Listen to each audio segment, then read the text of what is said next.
Welcome back to another episode of Wednesday Wisdom on the Educational AD Podcast. We'll be right back with today's guest, Suzanne Vick. But first, let's hear from our podcast sponsors. We want to thank Sideline Interactive for their support of the podcast. Sideline Interactive's indoor scoring tables and video boards can generate $10,000 or more for your athletic department and the ultimate game day experience for your athletes. Go to sidelineinteractive.com or call 832-786-0302 to schedule a live web demo and see their tables and boards in action. You can also email them at sales@sidelineinteractive.com and see exactly what their fantastic products can do for you. That's sales@sidelineinteractive.com. We also want to say thanks to Wall of Fame by Vital Signs. You know, they're on a mission to bring your school's legacy to life. They've got a variety of interactive touchscreen consoles and an entire library of templates to help recognize the athletic achievements of your students, both past and present. Let them help you showcase your school's diverse history and your proudest moments, and go to vitalsignswalloffame.com. You can also call them at 614-981-3589 or email sales@vitalsignswalloffame.com. That's sales@vitalsignswalloffame.com. Let them help you bring your school's legacy to life. We also want to thank Hometown Ticketing, the leading digital ticketing provider to schools and colleges. You can find out more about what Hometown Ticketing can do for you and your program by going to hometownticketing.com and talk to their experts. Hometown Ticketing, simple and easy online ticketing. We also want to thank Final Forms. Final Forms is the industry leader in registration, and Final Forms is more than just forms. Final Forms is a team, it's technology, and they provide schools with compliance, communication, and risk management solutions. Final Forms can help your stakeholders with things like mobile accessibility, and they have reminders for parents about policies, about physicals, and all the forms that come with having an athlete in the house. Final Forms can also help with team communication and attendance, and even certification management for coaches. And for athletic directors, Final Forms can help with eligibility, with rosters, and all the reports that come across your desk. And it does this with secure language translation and ADA compliance. You know, it's time for you to talk to a team that's walked in your shoes. To take the next steps and find out what Final Forms can do for you, go to finalforms.com/Jake. That's finalforms.com/Jake to get started on the Final Forms team. We also want to say thanks to Gipper, our newest sponsor. Gipper is the way that athletic directors, schools, coaches can create world-class marketing content. You can create custom branded content for your school's social media channels in seconds on any device and without needing any design experience. It's so easy, even I can do it. Go to Gipper.com and tell them you heard about it on the Educational AD Podcast. That's Gipper.com. Create world-class marketing content. We also want to thank Huddle. At Huddle, we power sports. Over 200,000 teams use Huddle to help their teams play better using video and analytics. Huddle's the complete performance platform. They've got online tools. They have smart cameras. They've always had analytics, but there's so much more. Huddle's also built for every level of play, from club and youth programs all the way through high schools and colleges, and even the pros use Huddle to help their athletes play at the highest level. You're in pretty good company with over 6 million users, including your student athletes and the college coaches that you're trying to get to recruit them. If you want to find out more about what Huddle can do for you and your program and how your school can become a Huddle school, go to huddle.com and talk to their professionals. Remember, at Huddle, we power sports. And we want to say thanks to Athletic Surveys by Lifetrack for sponsoring the Athletic Director Toolbox segment of the podcast. Athletic Surveys by Lifetrack are a quick, easy, and affordable way for you to collect comprehensive data that allows you to evaluate and improve your entire athletic program. Athletic Surveys by Lifetrack also gives the 95% of the parents and the student athletes a voice, and it helps demonstrate the importance that a positive athletic experience has for them. Go to athleticsurveys.com and check out their testimonials, and then call 1-800-738-6466, or you can email them at info@athleticsurveys.com to get started. If you've never used a survey to take the pulse of your parents or your student athletes, you're really missing out. Talk to the folks at Athletic Surveys by Lifetrack and let them help you take your athletic program from good to great. Welcome back, everyone, to another episode of Wednesday Wisdom on the Educational AD Podcast. This week, we've got my good friend, Suzanne Vick. Suzanne is a certified master athletic administrator. She's the director of athletics at Curtis High School up in Washington. Very active at the state level. She's won a ton of awards. One of the real pros in our profession. Suzanne, you and I were talking recently about how can we do a better job as leaders? How can we help our students do a better job in the area of sportsmanship? So I know you've got a couple of things to share today.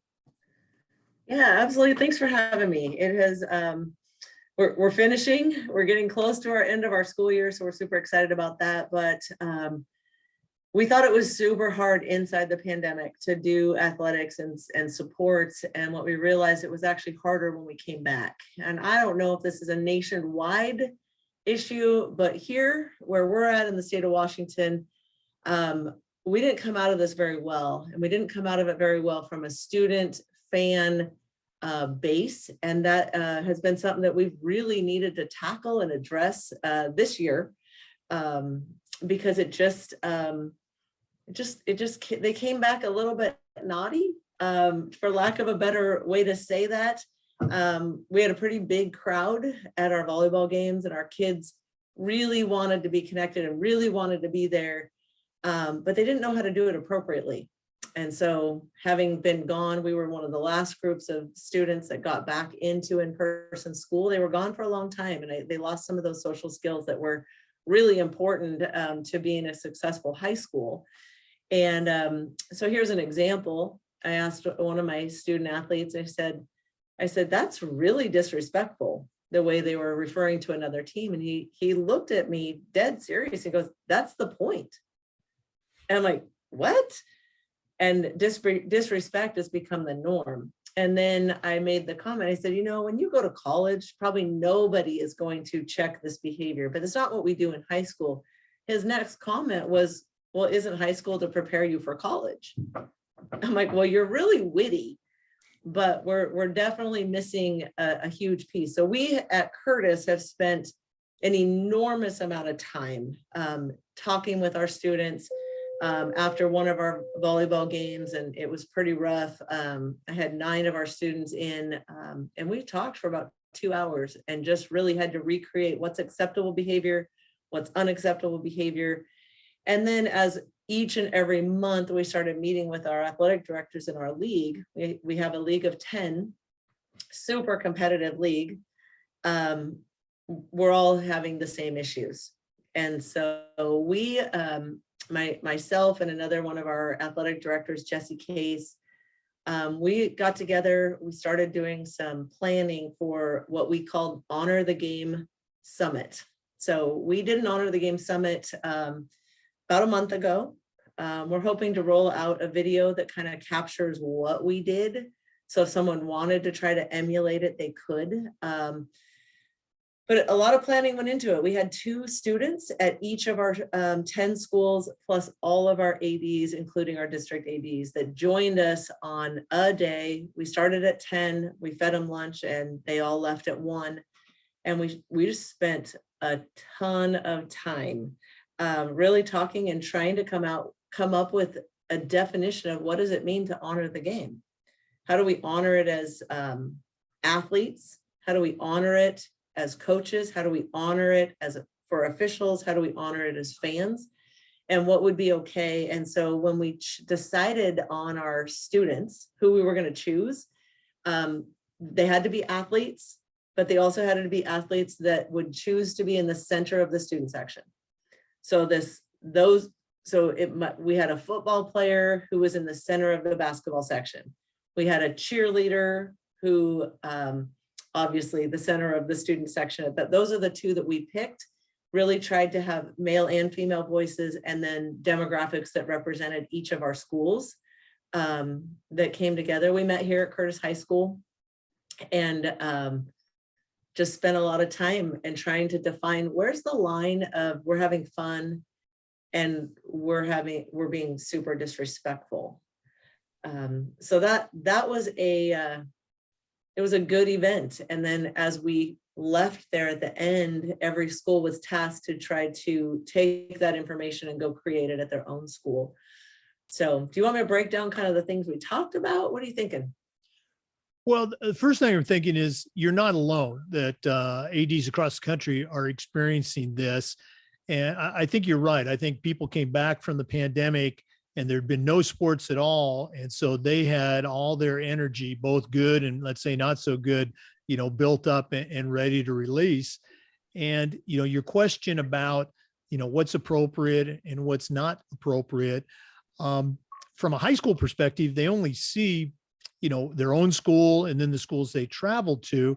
But I think even more so than that, they're watching, let's say, college basketball on ESPN and some of the things that you see from the college student sections that, watching on TV, you can chuckle about that and say, oh, that's kind of funny, but it's stuff that we probably don't want to see in our high school gym. So again, figuring out where that line is, you're a young person, I'm an old retired AD, what's appropriate for me, versus, what a 16-year-old's definition of a sportsmanship and appropriateness is, that's the challenge. So I love the idea about the summit.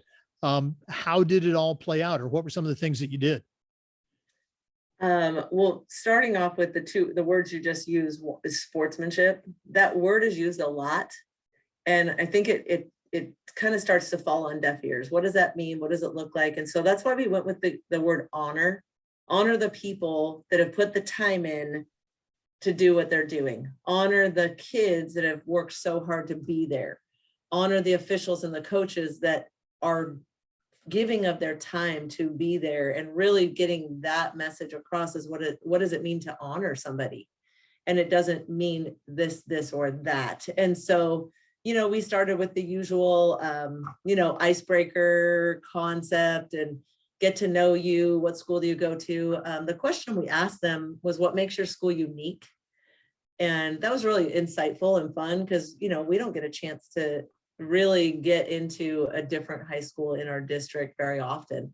So that was great. And then we've had a lot of issues in the state of Washington that land their way on the news for inappropriate stuff. And so we really, when we started this, Jesse kind of led why are we here? Like, why are we here today? So we showed some examples of things, racial issues, targeting of people, different chants that kids do, start the buses, airball. We have a private school, kids will chant daddy's money, and those kind of things, theme nights. And it doesn't take very long to find a video of a newscast of somebody being really inappropriate. And so we started kind of showing these things, couching it with the fact that these things have actually happened in Washington, even though this is a video from back east. Like, these are present day moments, things that happen here with us. And so we really challenged them. What do you hear? What's appropriate? The thing that our kids really struggled with is it okay to chant airball? Is it okay to, for volleyball, they'll chant, there's a net there, like, because the person served it into the net or hit it into the net. And ADs definitely have a differing opinion about that versus what our kids had. but they were very much adamant that targeting of kids is a no-go. Like the line draws when you're targeting a single person or a single player, or using any part of their being as a negative. So it could be racial, could be gender, could be weight, that was a no-go. Right. Everything that you just said, I'm in agreement with. Not that it matters, but I do agree with that. Did the topic of, because I hear this discussion all the time, basketball game, kids shooting free throws. Can the opposing crowd, or what's the opinion of the opposing crowd making noise, just, during that free throw? Did you guys talk about that? It did not come up. That did not come up. Mhm. I don't, I think the noise is the noise in that space. But again, shouting out numbers, shouting out names, Right. shouting out a Specific person, and targeting. you're Yeah. terrible. And Mhm. like that was really in their space, was off limits. Jesse kind of wrapped it up of like, all right, if you guys are saying you're going to honor and respect, how does this? Talked a lot about introductions in, is it okay to turn your back or hold up a newspaper? Right. Things that they see out in We did that when I was in high school 100 years ago. Again, back to, that's super disrespectful. Like, why can't you just honor the game? And, just even yesterday, we're doing summer league basketball. We're hosting here. 4 of my kids here are trashing on this kid, this one of the best athletes in our state, because he missed a dunk. I go, you're either going to go home or you're going to stop, like instantly. You're going to go home or you're going to stop. And you need to just marvel in the fact that that kid's super athletic and he's very talented, and it's okay just to honor him for that. You don't have to say anything at all. Either way, you don't have to say anything, but marvel in that. One of the things that one of the students said in our conversations is that they wanted administration to draw the line instead of react to something that goes over the line.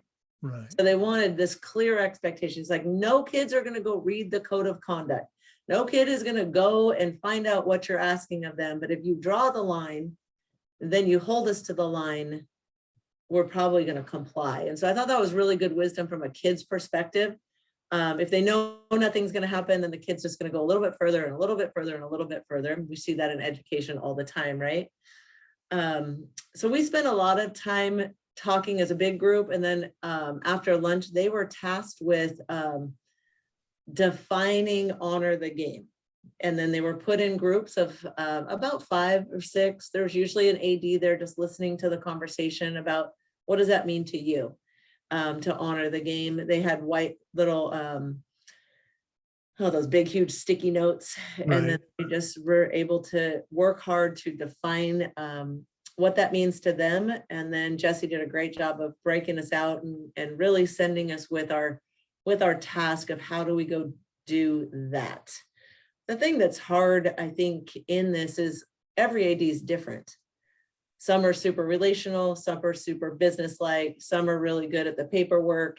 This job, a lot of different personality types can do this job, but you're always going to have spaces that you are more engaged, better with your relationships with peers. I'm finally at the point 4 years later that I can look at somebody and they're going to change their behavior because of how I'm looking. That relationship has been built. I've got that teacher look and they're like, ooh, shoot, I probably should stop right now. And I don't even have to say anything. So those are kind of some things. But like I said, we have this captured in a video that we're working on editing that we may be able to share. And I'm super happy to share this with anybody. I have our agenda. Somebody could take this and make it that much better, greater, and more applicable to their own school. But it was a start for us because we go to schools, we're super diverse. My school's over 50% Black and brown students, and we have some schools in our district that are very, very white. And our kids have issues sometimes when they go there, and we were able to address that. And how do we combat that? And why would that be important for an AD at a primarily white school to know how my kids are feeling? That's important. And so just, it was a great conversation. I was really proud of our kids and all of our league representation in that. And now the proof's in the pudding. Everybody's got to go and do this on their own and figure out how we're going to just get better a little bit at a time and honor the game, honor the officials, honor our coaches and players, and come out of this better than we ever had before, because we're being super intentional. Yeah, again, that challenge is, convincing the kids that it's a good thing to cheer for your team and not so much against the other team. Now, I know I'm going to pick on you. I'll put you on the spot here. I know your basketball team had a pretty successful season this year. For our listeners, they won the state championship. I think it's easy to cheer for a team when they're winning. Looking back with your 2020 hindsight, how was your fan behavior as far as that negative spectrum, cheering against the other team during your state championship run? Did the winning take care of it, or were there still bits and pieces of it there? Nope, they're just naughty. We're just working with that. The balance is they just want to have fun, and that's what they think is fun. Right. And so trying to get them, and one thing that we are doing, and this will be in place for next year, is working to create an event at every game, so that the event is the student section, not necessarily the game. Mm-hmm. And so they can focus on, this is what chant we do when we're, when we just hit a 3-point shot or we just got an ace. This is what we do, so that the student section has really you're in charge. You've got a task to do each and every moment that you're part of this game, so they don't veer off on just focusing on the other team. That's what we're going to try really hard to do. And we've got a committee together with our school to really create an amazing fan experience that people want to come to, that it's really fun and engaging. And so got some plans for that, because I think if you create the event inside the contest, it can, some of that stuff can take care of itself. So that's kind of on me with this group of student leaders that people will listen to. I'm not an AD that wants to stand over my student section with my arms crossed with a sad face or a mad face trying to get them to behave. That's not my personality. I want them to do the right thing all the time and really enjoy and highlight our team. We had a pretty successful year this year, not only in boys basketball, but our boys swim team won the state title. Our girls water polo won the state title, and so did our girls track team. So we've had an unbelievable season, or an unbelievable year in athletics, but it did not, just that success did not cause that to go away. So still a work in progress. It's easier when there's bigger venues because you can't really hear what kids are saying, but they're still probably saying naughty things. All right, let's go ahead and close this out with two things. Number one, this will be the easy one. If one of our listeners wants to reach out, pick your brain a little bit, find out how you do things up there at Curtis, what's the best way they can get in touch with you? Probably the best way is my email address. So it's S as in Sam, Vick, V as in Victor, ICK at UPSD83.org. And that stands for University Place School District.org. So svick at UPSD83.org. And Suzanne's information's on the NIAAA portal as well. All right, here's the final question. You mentioned you had a video and that this was kind of step one of an ongoing process. So what's your, first day of school for the fall, or first student meeting? What's your activity? What's your goal when you come back to school? The goal is even before we come back to school. So we met with our student leaders yesterday. We're going to set up a meeting next week to start the process of what do we want it to look like? How are we going to do that? We'll do our blue and white game late August, which is just a scrimmage, fun community event Right. Again, our goal is to create events inside the event so they come and want to be part of something bigger than themselves, not just the game.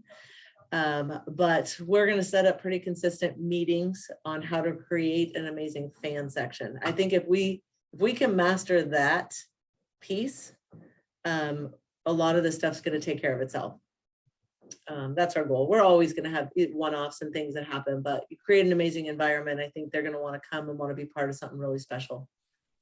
Well, if this, and I'm sure it will be, but if there's anything even close to the success of some of the projects you've been the lead on for the last couple of years, it's going to be phenomenal. So listeners, I encourage you to reach out to Suzanne.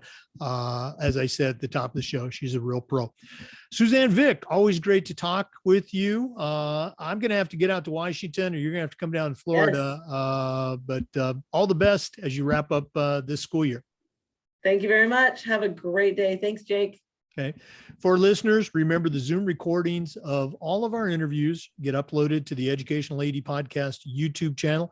We appreciate you listening today. Come back next week for more Wednesday wisdom and just about every day on the Educational AD Podcast. We'll see you next time.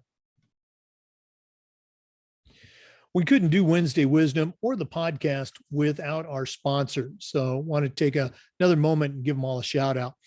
Final Forms is the industry leader in registration, but Final Forms is more than forms. They provide schools with compliance, communication, and risk management solutions. They can help with reminders for parents about policies and physicals, can help with certification management for coaches and for ADs. They can help you with eligibility, with rosters, and all the reports that come across your desk.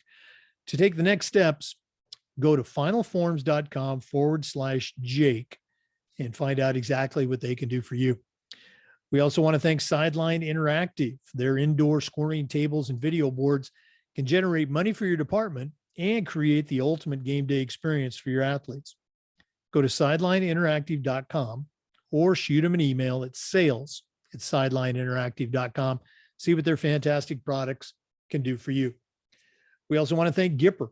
Go to Gipper.com and find out how you can create custom branded content for your school's social media platforms. You don't need any special training or any additional devices. It's so easy. Even I can do it. Go to Gipper.com, tell them you heard about it on the Educational AD Podcast, and figure out how you can create custom content for your school's website. We also want to say thanks to Vital Signs.